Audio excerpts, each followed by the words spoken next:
We're the only art and design school in Division III.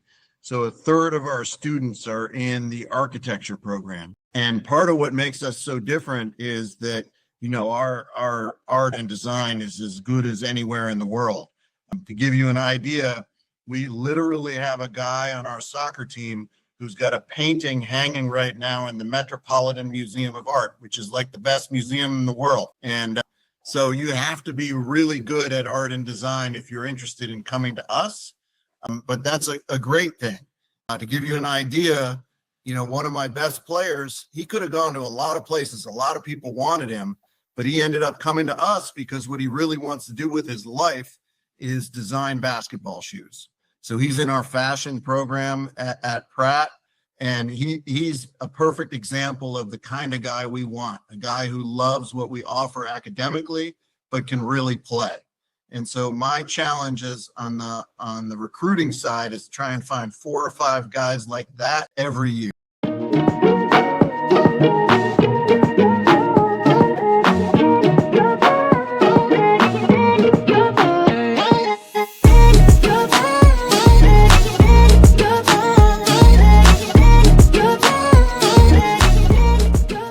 Dreaming of playing college basketball? The recruiting process can be overwhelming, but with Net Results Recruiting, you're not alone. My name is Steve Schafer. I'm the founder and president of Net Results Recruiting, a full-service basketball recruiting solution based in Arizona.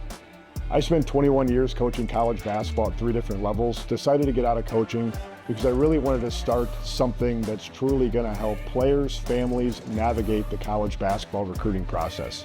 There's a lot of companies out there, but I don't know that they all do the things that Net Results Recruiting provides. Our goal is to find options for players that are the right fit at the right level so players can have a great experience playing college basketball. College recruiting is competitive. If you're not getting the exposure you need, you could be missing out on opportunities.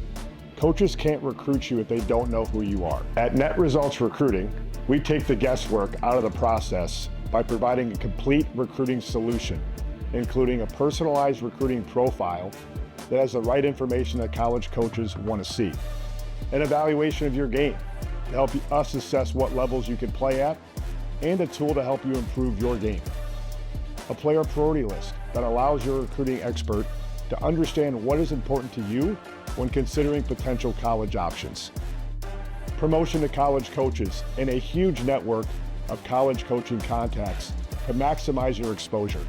And finally, expert guidance and advice throughout your recruitment journey. Don't leave your future to chance. Get started today with Net Results Recruiting and take control of your basketball journey. Your dream, your future, let's make it happen together. Okay, welcome to the Recruiting Assist, brought to you by Net Results Recruiting. My name is Matt Bright, Regional Director of Recruiting for Net Results in St. Louis, Missouri. Joining me as always, our president and founder from sunny Arizona, probably hot Arizona, Steve Schafer. What's going on, Coacher? Hey, Coach. Yeah, it is definitely hot, but yeah, it's good to be back on the air. We've been a few weeks since we've had one of these, so excited to get going tonight. Have a couple of really cool guests on and just a cool topic tonight. So really fired up for tonight's episode. Yeah, and tonight's episode where it's very we talk about kind of what we do, very very niche. A unique perspective on it. This is really niche of what we're getting into tonight, because this is pretty much major specific. So if you want to introduce our special guests. Yeah, our first guest is Ben Tucker, head men's basketball coach at Embry-Riddle Aeronautical University and NAI School in Prescott, Arizona. Coach Tucker is a 2011 graduate of the University of Arizona. He was a 4-year manager for the Wildcats. He has 14 years of coaching experience at the NCAA Division I, II, and NAI levels. Ben's held assistant coaching positions at Walsh University, College of Idaho, the University of Arizona, Northern Arizona University, and UC Santa Barbara. Ben is entering his 3rd season at Embry-Riddle and is quickly building a top-tier program in the GSAT conference. Welcome to the show, Ben. Glad to have you on. Yeah, thank you guys for having me. Excited to talk about our program and the niche colleges around the country. Absolutely. Our second guest is Dave Danzig, head coach, men's basketball coach at Pratt Institute, a D3 school in Brooklyn, New York. Coach Danzig is a Haverford graduate, so Matt, he's a lot smarter than you and I. and has a wealth of experience coaching at both the professional, college, and high school levels. Coach Danzig coached professionally in Germany and has coached several now NBA players. He also spent several years as an assistant and head coach at the high school level, most notably as an assistant for Hall of Fame coach Bob Hurley at St. Anthony's in New Jersey. Coach Danzig has coached at D1 St. Peter's as well, and he begins his 4th year as the head coach at Pratt. Coach Danzig, welcome to the show. So much for having me and for doing this. I think it's a great service because there's a lot of interest in the recruiting process. So I think this show is a terrific help.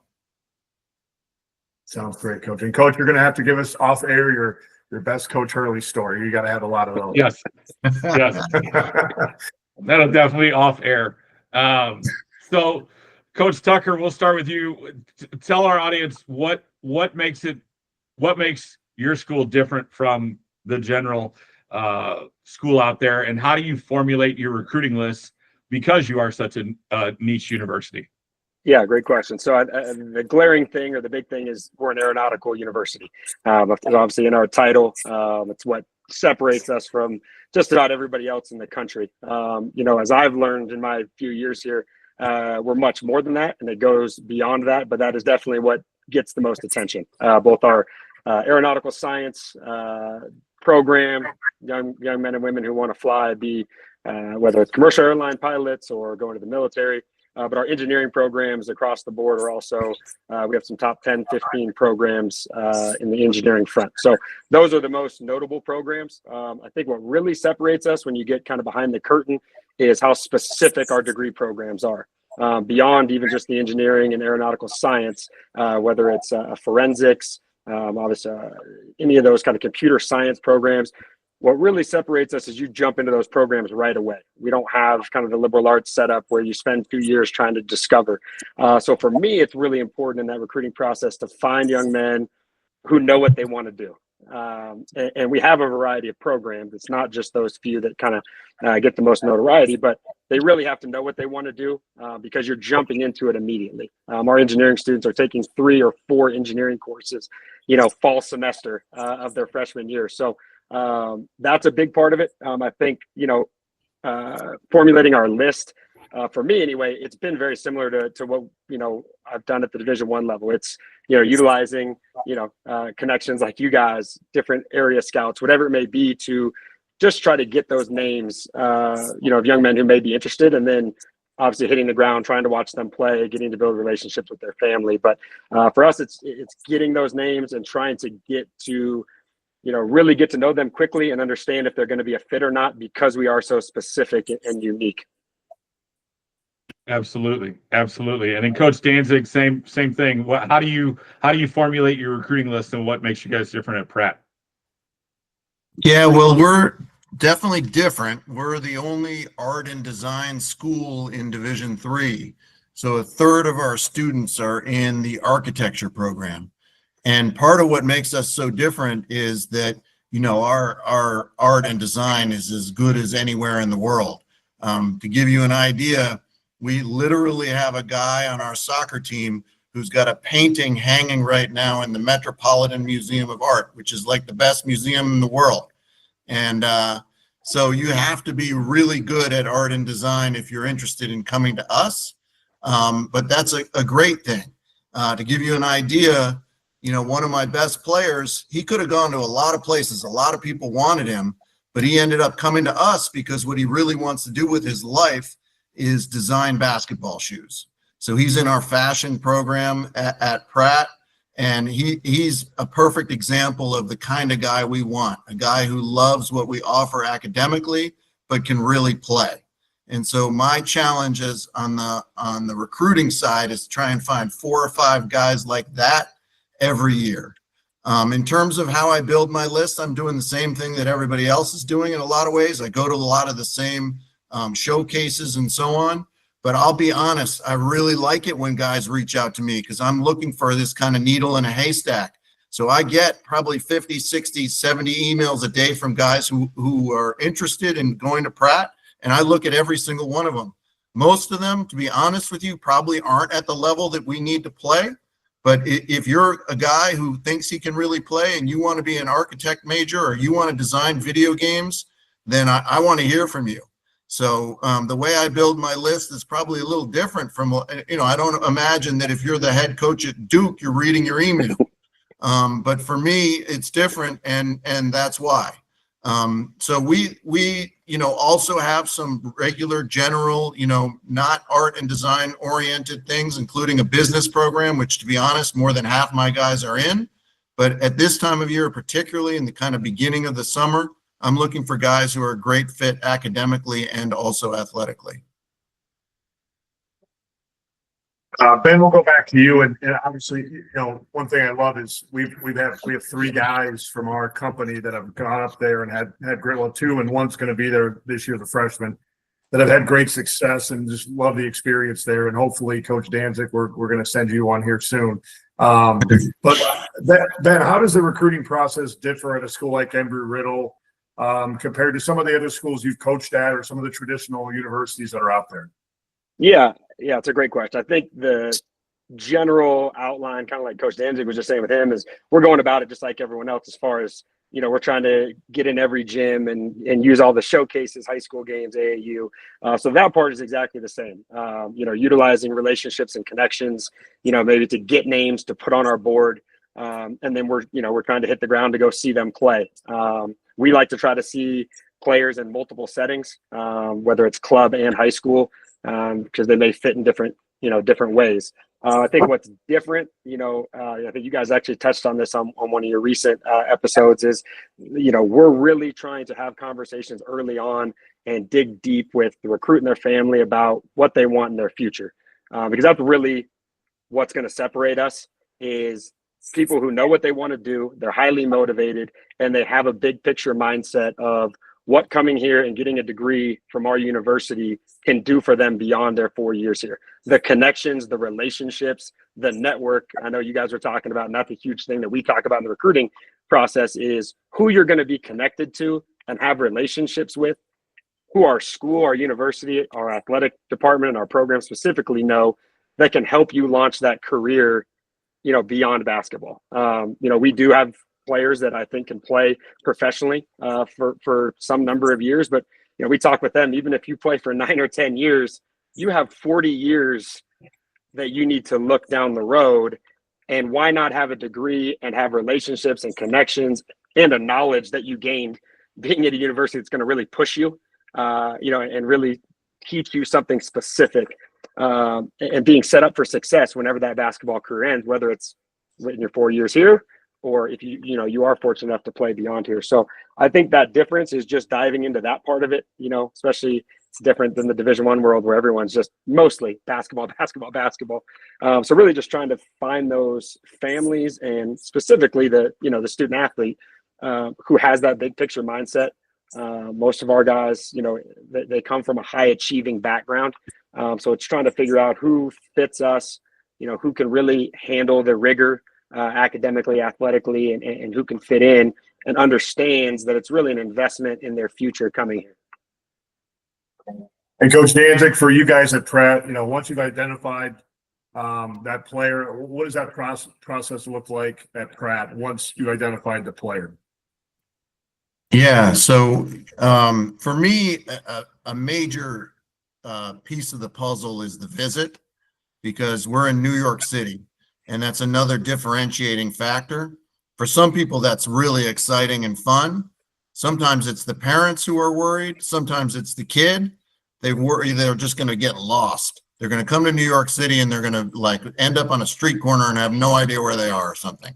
And I think when they get to our campus, they realize, this is a small college that feels like it could be anywhere. It just happens to be in the middle of New York City.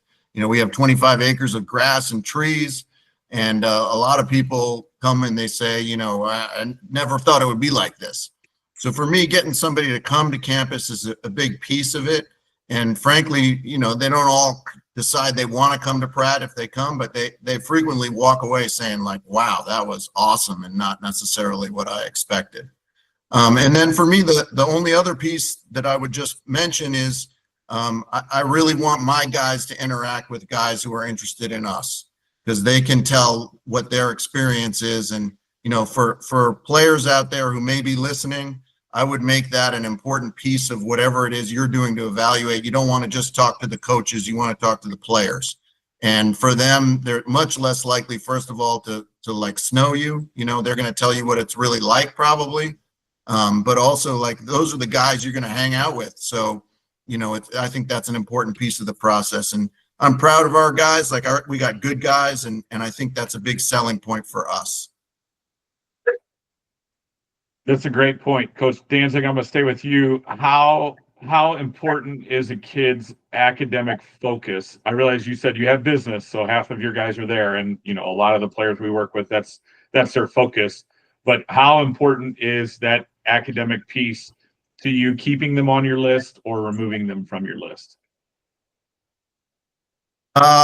For me, if you don't have that academic interest or a good reason and desire to be in New York City, then you're probably not a good fit for me. So those things are pretty key for me, because you know, that's really who we are, and everybody wants our attention. And I think part of our challenge as coaches is to figure out where to use our limited time. So those things are I think going to end up being pretty key for me.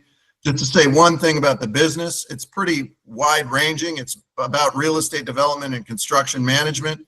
So I find a lot of guys get on the phone with me and I say, hey, what do you want to do when you know, in college? And they say business, and they don't really know what they mean when they say business. They're just saying that word. And so then I give them a little bit about our program. And if I feel like there's some uptake there, some excitement, then I'll register that. And that may be somebody that it's worth coming back to. But, you know, I think you got to want both things in order to come to us. In the end, we're expensive. And, you know, if you have other options and all you want is the best basketball that you can find, and you're not thrilled about the other things we've got, then you can probably find a way to go to school and spend a little less than us, and you may not be the best fit. That's a great point, because it's an investment in your future. Coach Tucker, same question to you, like the academic piece, with you not having quite the variety that Coach Danzig has, you know, how quick are you to remove somebody from your list? Yeah, not super quick. I mean, if there's no interest, then yeah, that's, you know, or they want, you know, an English degree. That's just not something we have. You know, we're a STEM school. So, you know, if someone, they don't have to want aeronautics or even necessarily to go into that world. We have options and opportunities here, whether it's through our biology program. We have a good variety. And that's a big part of where we have to educate a lot throughout the recruiting process is, you know, people, if they want to fly or they want to be an engineer, it's easy to get them on board. They're excited. But to answer your question, no, I mean, I won't necessarily cross guys off. I truly feel like, it's just my personal opinion, you know, part of my job is to recruit guys. If I think they are a good fit personality wise, family wise, it makes sense locally. And I really think they're a great player and I have a good connection, you know, obviously I don't want to talk them into something. I think they're going to, you know, they're going to want to leave in a year, but if there's, you know, I feel like they'd be interested in some degrees, then I feel like it's my job to educate them and give them all the information and let them decide. So, yeah, I'm not necessarily quick to cross someone off if I think they're a good fit, you know, athletically and personality wise. And I think they can help us, then, you know, I'm not going to talk someone into something they don't want to do, but I will, you know, really try to show them the depth of the programs and what they're really about. I like that they can help you. That's a good point. If they're stiff, they're off there quick. At the end of the day, we're trying to find really good players. We obviously want good people and we want to help them, but at the end of the day, our job is to get good players and get them in our program. No, that's a good point. That's a great point. Mr. Danzig, you know, kind of just a direct question. You see a kid, you know, he's a 6'8" kid, really good player. You love him. He's exactly what you need. And he wants communications. And I know you guys have like communications design and some communications things. Would you recruit that kid, or is that a kid that just doesn't fit? Or how do you gauge, how do you approach a kid like that? Yeah. So, the answer is I would have a conversation with that kid and see if he might be interested in what we have. We do have a program that's more liberal arts focused that's working on building analytic skills. So I've got a way in to have a conversation if he wants communications. But I'm going to tell him we're in New York City.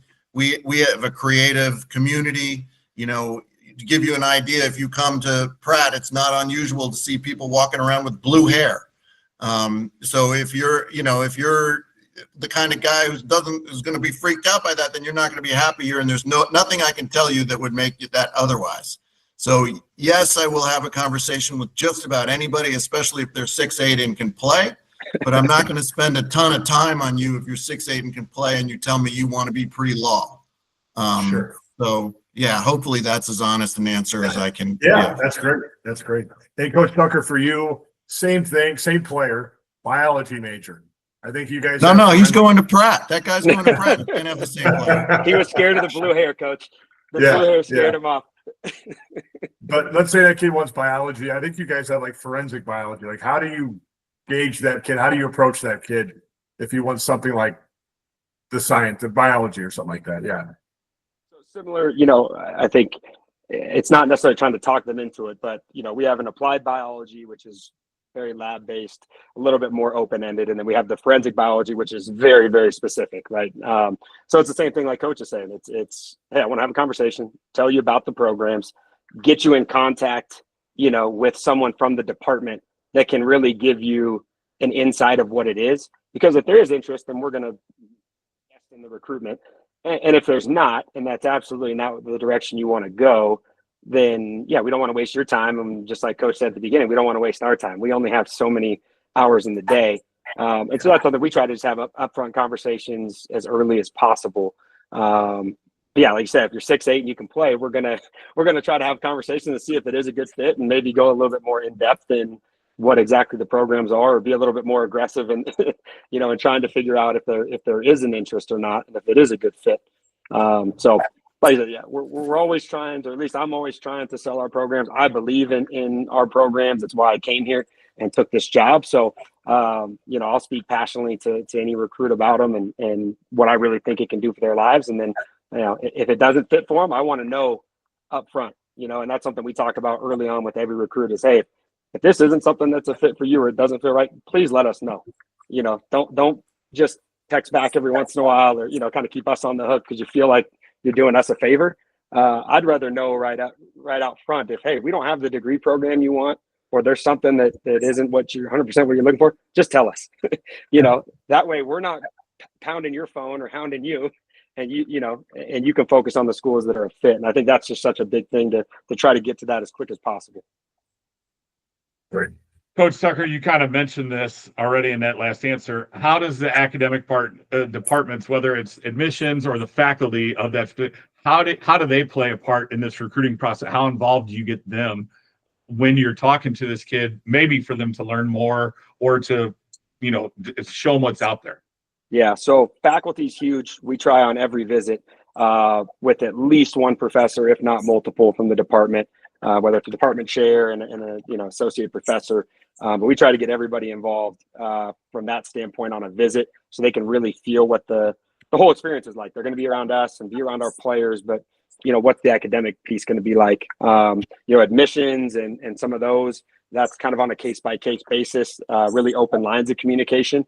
With some families and recruits, it's really important to have that connection. So we'll connect them, through email or phone call and kind of be an intermediary to open up those lines. But it's a great thing about being at a smaller university, 3,500 students, and everybody kind of knows each other and wants to pull the rope in the same direction. So everybody's a little bit on board. Like I said, some other recruitments are a little more streamlined where they know exactly what they want to do academically. Maybe the admissions and financial process isn't as strenuous, so it's kind of just basketball and a professor. So it's open. It's a little case by case, but everybody on our campus is willing to be involved and really trying to give as much information, answer any questions that a recruit and their family may have. Coach Danzig, same to you. How do you involve admissions? How do you involve the faculty? Yeah, it's the same thing for us. We got we're the same size, 3,500 students. We're lucky because our president is a former high school basketball player and state champ, I believe, if I'm not overstating her resume. So like we just put $12 million into our gym. So our gym is brand new. And, it's the same idea with frequently we're getting recruits meeting with professors, and we've got a lot of support there, which is great. And so since, as Ben is saying, since so much of the experience is basketball, but also, in the classroom, we want to make sure that our guys have an idea of what that's going to look like when they come. Great. And Coach, I'll stay with you. What does the admissions process look like at your school? Do kids need to submit portfolios? Like, what's the application process look like? Do you guys do pre-reads? How does it differ at Pratt than maybe other universities? Yeah. So on the business side, you don't have to submit a portfolio. It's like it might look in a lot of other places. It's the Common App. And basically you're going to go up or down based on what your GPA is, and you write one essay. We don't take tests, test scores. On the art side, art and design side, you want to be an architecture major, then you've got to submit a portfolio, which can be intimidating. But I try and get guys to recognize that really this portfolio, it's not like your greatest life work. It's just some samples of your work. And we're lucky because the admissions team is really supportive, so we can set up meetings for guys who are interested. They can have a 15-minute one-on-one meeting with our admissions counselors and figure out, what should I be putting into my portfolio? But it's not easy. If you don't really want it, then you're not going to get into our school and you're not going to be able to come, because you got to pull together a portfolio, which really, you're going to be rubbing shoulders, like I said in the beginning, with guys who want to get stuff hanging in the Met. So you've got to have work that shows that you can keep up and even excel. So, just because you play basketball doesn't mean that you're just going to get in automatically. You've got to be able to show your chops on the design and the architecture side as well. Gotcha. And Coach Tucker, for Embry, do they need to have the pilot's license before they get admitted? If they want to be a pilot, what's that look like at your place for kids who want to be pilots? Yeah, it's actually very straightforward, which is really nice, obviously for our standpoint. Basic application we send out, or they can get online. Very quick, very easy, about 15 minutes to get that through. And then the admissions process, they really evaluate three things: your GPA, your class rank, and that's only if it's listed on your transcript. So if it's not listed on your transcript, then they basically double the weight on your GPA, and then they will evaluate test scores. But again, you don't have to submit them. If you don't submit them, then they will, again, give you kind of the point system that they use on GPA. So that's the big thing that we go through with guys, is just trying to kind of advise them early on when we, if we can, find a prospect before they've done the application, is getting our eyes on the transcript to advise them on, hey, either yes, submit your test score, don't submit your test score, and evaluating and trying to give them kind of an idea of what it will look like. But it's pretty straightforward beyond that. There's nothing else you have to have. Even if you do want to be a pilot and go into the aeronautical sciences, you don't have to have that. It definitely helps you if you do. It just cuts down on some time where you're in the air. So the way it basically works for the flight school, you're essentially in Embry-Riddle Aeronautical University, and then you're also in the flight school. So you're kind of in two schools at once. So if you have that license, whatever licensing you come in with, it just cuts down time that you need to be, to kind of get the next level in the flight school. So we have guys that, we have a young man who'll be a freshman for us this year who's going into the flight program. And he actually graduated high school 2 months early, so he could knock out his private license. He actually just finished it last week. So he went through, he's in Texas, so he was able, they have a program where he could finish 2 months early, got his degree, and then spent 2 months basically flying almost every day to get that private license. So now he's just a little bit ahead of the curve when he gets here. We've also have guys on our team right now who came in without any licensing, had flown maybe 4 times in their life, when they got here. So there's a wide range. The nice thing here for us, from our standpoint with athletics, is it is very straightforward and very streamlined. And it's pretty much the same process with every student, no matter what program you're going into. Basketball players, are you grinding in the gym but struggling to get noticed by college coaches? Your talent deserves the right exposure, and that's where Net Results Recruiting comes in. Whether you're in high school, junior college, or prep school, we help you connect with college programs, get you promoted to college coaches, and receive expert guidance throughout your recruitment journey. Don't leave your future to chance. Get exposure, get guidance, get results. Let our team find your team. Visit netresultsrecruiting.com today and take the next step towards your college basketball dream.